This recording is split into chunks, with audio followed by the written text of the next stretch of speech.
એ આ પડીકા ખાઈ છે તને ખાતા હોત તો આ તો ખાઈ રહ્યા હવે બીજું લાવો એ પાવડિયા ખાવાનું તો થઈ રહ્યું છે ઢાકનું વગર થોડાક રમાડાઈ ને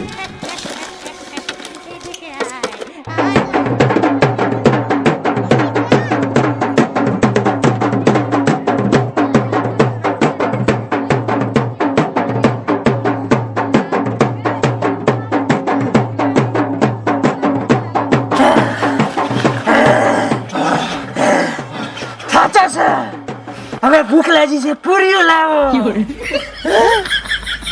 પૂર્યો તો અમારે કોણ તળે અમે તો બે વાટા સંભાઈ તો છે નહીં મારે મંચુરિયમ લાયા વજી મંચુરિયમ ઓ નો ઈ કેવું આવે અલ્યા ગોટા કે છે ગોટા એક દાડ છોકરા ખાતા મેં